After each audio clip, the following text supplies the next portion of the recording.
Selamat malam Pak Jubir, selamat malam rekan-rekan semuanya. Terima kasih sudah bergabung dalam video conference hari Minggu 19 April 2020 yang difasilitasi oleh Dinas Komunikasi dan Informatika Kabupaten Mimika. Dan kita langsung saja Pak, sebagai informasi pertama yang mungkin bisa disampaikan kepada rekan-rekan, bagaimana dengan update hari ini Pak? Terima kasih. Baik, terima kasih tim Kominfo. Selamat malam rekan-rekan pers. Saya berharap bahwa kita tetap masih semangat dan juga kita masih dalam keadaan sehat.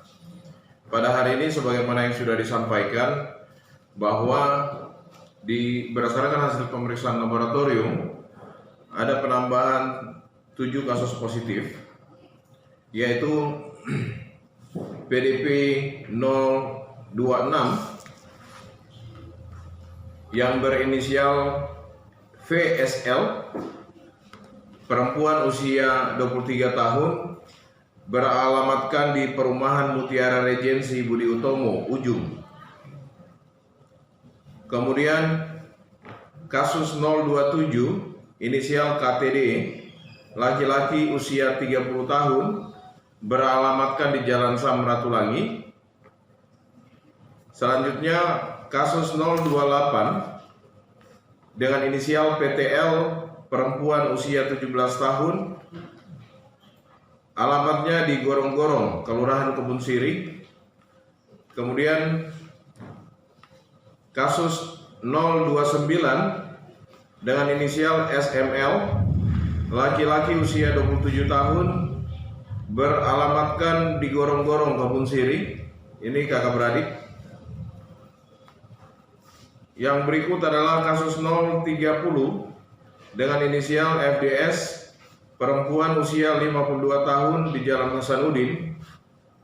Yang berikut 031 dengan inisial IMS, perempuan usia 24 tahun, beralamatkan di Gorong-Gorong. Dan yang terakhir 032 dengan inisial PBS, laki-laki usia 47 tahun, beralamatkan Gorong-Gorong. Dengan penambahan kasus sebanyak 7 kasus positif secara keseluruhan dari tanggal 29 Maret sampai hari ini tanggal 19 April, jumlah kasus COVID-19 di Kabupaten Mimika berjumlah 32 kasus. Nah, dari penambahan 7 kasus ini sangat menarik. Ini adalah transmisinya transmisi lokal. Kemudian boleh dikatakan ini sebagai transmisi generasi kedua. Perbedaannya dengan kasus-kasus terdahulu, yaitu kalau kasus terdahulu itu sebanyak 12 kasus itu penularannya terjadi pada saat orang itu berkumpul di satu tempat. Tetapi kalau kasus-kasus ini dari 7 kasus positif baru, ini adalah kontak erat resiko tinggi di antara orang yang ada di dalam rumah.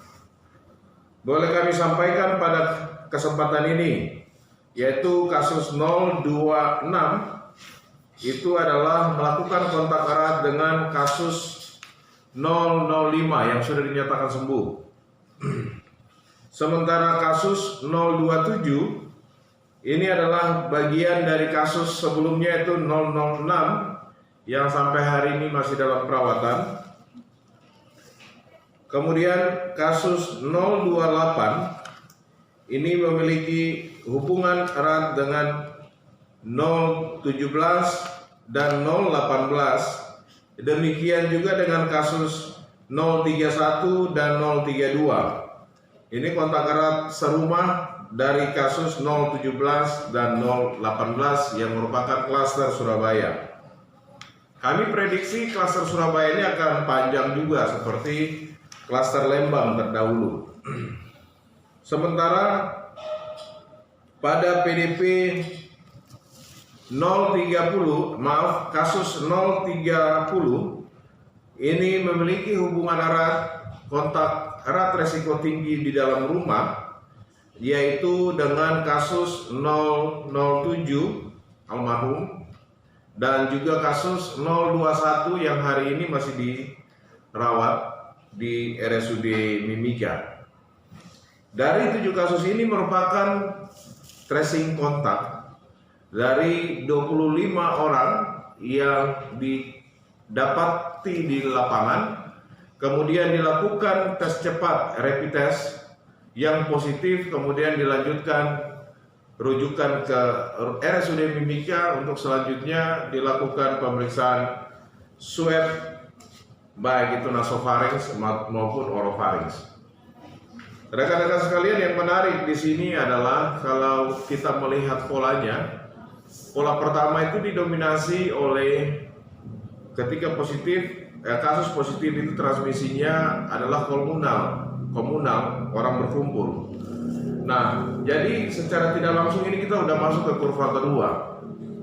Di kurva kedua ini trennya dari generasi kedua sebanyak 2 kasus. Kalau kita lihat, ini hampir separuh dari kasus pertama yang komunal itu berjumlah 12 kasus, ditambah klaster Jakarta 3 kasus, berarti 14, dan ditambah 1 kasus klaster Makassar. Jadi total keseluruhan di generasi pertama adalah lebih kurang ada 15 kasus. Dan ini alasannya kenapa isolasi di dalam rumah. Bagi mereka yang sudah ditetapkan statusnya PDP, ODP, OTG harus ada di dalam kamar dan tidak boleh keluar rumah, tidak boleh keluar kamar, tetap menggunakan masker, menggunakan handphone, 1 orang 1 handphone. Demikian pula ketika menyentuh peralatan di dalam rumah, segala furniture di dalam rumah itu harus selalu dibersihkan secara rutin. Ini terbukti bahwa dari 7 kasus, ternyata 3 yang positif itu berasal dari mereka yang sudah dinyatakan statusnya sebagai PDP. Kalau hari kemarin PDP kita tuh jumlahnya 54 orang. Dari PDP tersebut, ketika diperiksa, dinyatakan positif, yaitu PDP atau PDP lama, yaitu 028, kasus 028, kasus 030, dan kasus 032. Ini adalah dari PDP lama. Sehingga 3 kasus positif dari mereka dengan status PDP ini dikeluarkan, sehingga total PDP kita sampai malam hari ini berjumlah 52 orang. Tidak hanya PDP yang ditemukan positif, tetapi ODP pun ditemukan positif. Pada hari Sabtu kemarin itu ada jumlah ODP atau orang dalam pemantauan ada 158. Ternyata berdasarkan hasil laboratorium yang dikeluarkan, dari 1 ODP dinyatakan positif, yaitu kasus 031.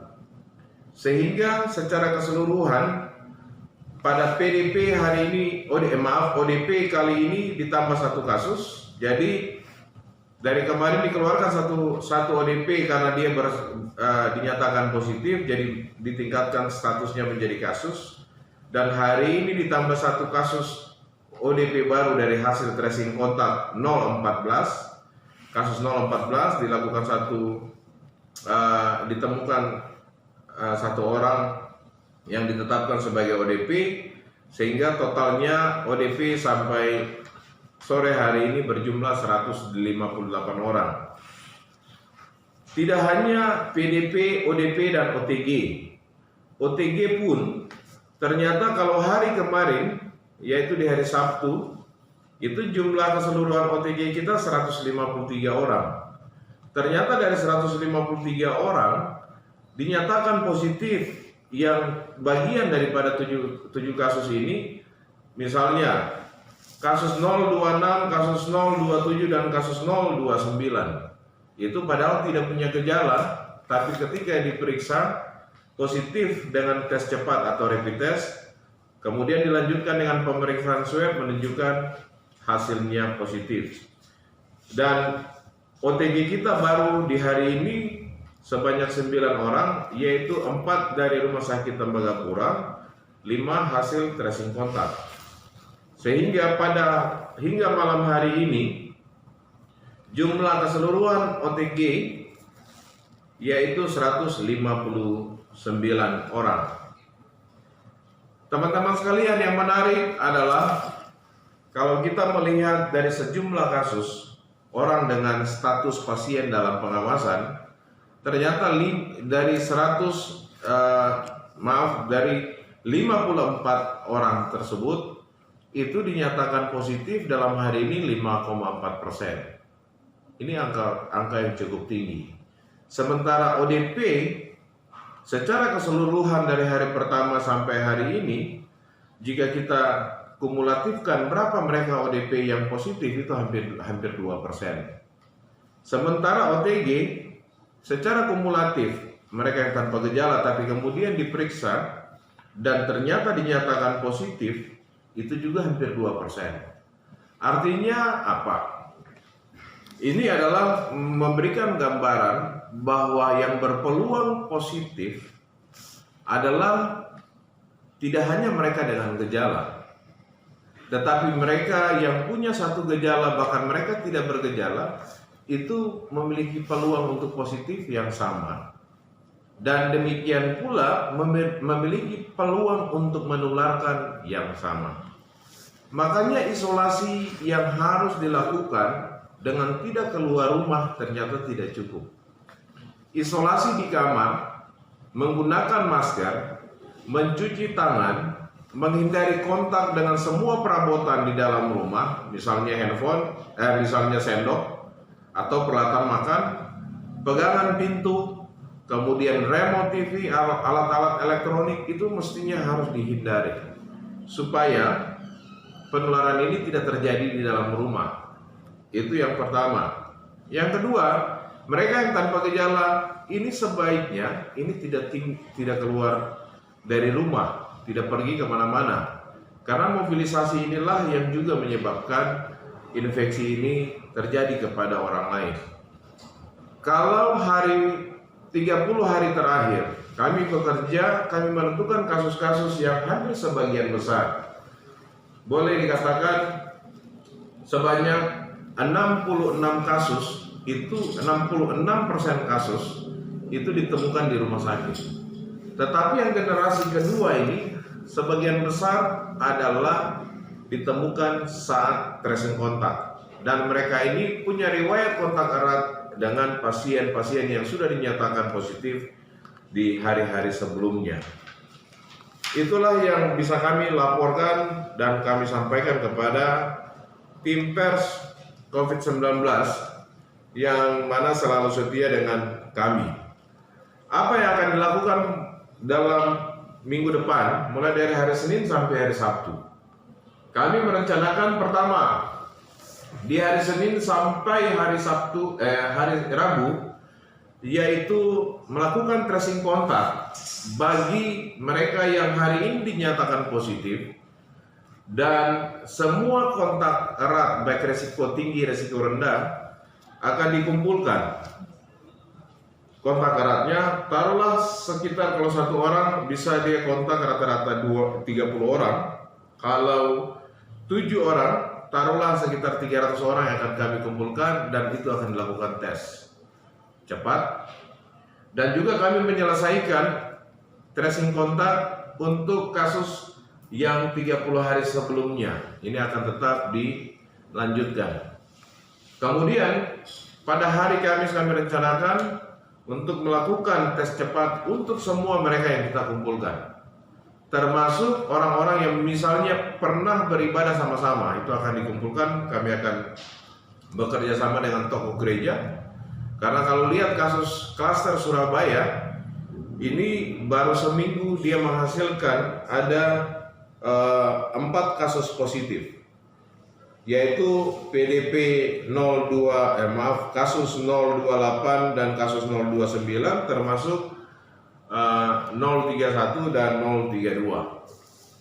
Kemudian kami pun akan memastikan melakukan testing juga kepada mereka yang sudah ditetapkan statusnya pada 2 minggu terakhir, supaya bisa memastikan apakah mereka sehat kemudian selesai dalam pemantauan ataukah masih tetap dilanjutkan untuk pemantauan. Kami pikir itu yang bisa kami sampaikan kepada teman-teman pers sekalian. Terima kasih. Ya Pak, kalau dilihat ya, ini kan Mimika sekarang sudah melampaui Jayapura, tertinggi di Papua. Ya. Menurut Bapak fenomenanya seperti apa? Masih akan terus lebih tinggi daripada yang lain? Baik, kalau kita melihat bahwa taruhlah dalam sejak tanggal 29 Maret sampai dengan kemarin tanggal 18 April itu adalah pola penularan komunal berkelompok pada acara-acara yang mengumpulkan banyak orang. Tapi semakin kesininya itu adalah penularan di dalam rumah. Gambarannya ini apa? Ini gambaran bahwa penyebaran ini terjadi karena ada pergerakan, ada kontak. Nah sayangnya orang yang kontak ini sama sekali dia tidak tahu kalau ini pasien atau mereka positif. Kemudian kenapa banyak? Karena kami melakukan tracing.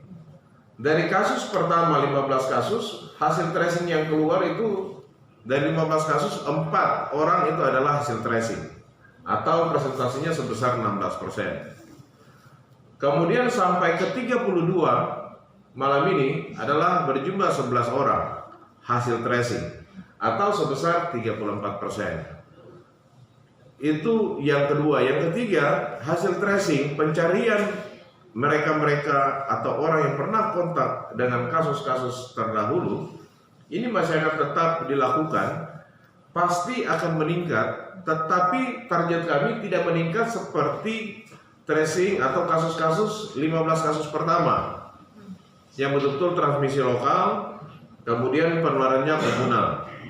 Oleh karena itu pada tracing di second generation atau generasi kedua ini kami akan lakukan untuk 2 sampai 3 kali kontak dengan orang yang sudah positif. Misalnya kasus 032 kami akan mencari kontak erat dekat. Kemudian kasus ini sudah kontak dengan siapa saja, kan rata-rata itu ada 5 lebih kurang. 5 tempat akan dikunjungi. 5 tempat ini siapa saja. Nah kalau kami menghitung kira-kira kalau dari 7 orang terus kontak 1 orang misalnya 30 saja, sekurang-kurangnya 30, maka dari 7 kasus positif ini lebih kurang kami akan tes antara 210 orang sampai 300 orang. Nah orang-orang yang pernah kontak ini kami juga akan tracing, jadi levelnya sampai kami mencari pada level generasi keempat gitu. Ini kami sebut dengan generasi kedua. Intinya adalah pada generasi kedua dia tidak boleh lebih daripada generasi pertama. Demikian pula nanti di generasi kedua ke generasi ketiga tidak boleh lebih kasusnya dari generasi kedua. Ini adalah pola yang akan kami terapkan di dalam minggu ini. Seperti itu. Tetapi kami bersyukur bahwa dengan mencari kontak erat, kemudian di testing, kemudian diketahui hasilnya, maka sebenarnya itu bagian daripada upaya pemutusan rantai penularan. Namun yang paling berkontribusi besar adalah tolong masyarakat ini tidak bergerak, tetap seperti 3 hari belakangan ini, itu sangat bagus sekali.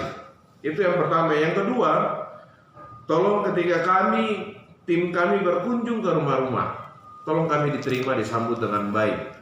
Dan bagi tetangga jangan keluarga itu di stigma. Ini akan menghambat tracing kontak karena informasi menyatakan seseorang sakit untuk kemudian bisa menyatakan mereka dalam status sebagai pasien dalam pengawasan, orang dalam atau PDP atau orang dalam pemantauan atau ODP maupun orang tanpa gejala atau OTG.